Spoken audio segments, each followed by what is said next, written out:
नीटचं paper फुटलं, टीईटीचं फुटलं, त्यानंतर आमदार खासदार फुटले, अयोध्यामधल्या राम मंदिरातली दानपेटी देखील फुटली.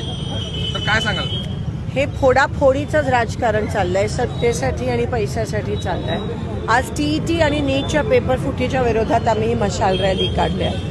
आणि महाराष्ट्र हे एक पुरोगामी विचाराचं राज्य आहे. शिक्षणामध्ये अव्वल नंबर असलेलं हे राज्य आहे. पण या शिक्षणाची पूर्ण वाट देवेंद्र फडणवीस आणि त्यांच्या सहकार्यांनी महाराष्ट्राची लावली आहे.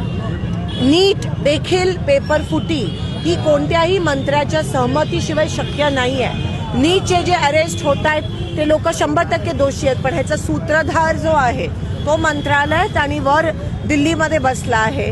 ते मात्र अजूनही मोकळे फिरत आहेत. एकही राजीनामा नाही, खंत व्यक्त केली जात नाहीये. उलट मोदीजी जाऊन कासवासोबत परराज्यामध्ये आहेत. पण आपल्या राज्यामध्ये जी परिस्थिती उद्भवत आहे, विद्यार्थी आत्महत्या करतायत या ठिकाणी. शिक्षक जे आहेत, शिक्षक ज्यांनी एवढं त्यांचं आयुष्य दिलं आहे, त्यांना खरं तर हे टीईटीच्या विरोधात अपील करायला पाहिजे होतं महाराष्ट्र सरकारने.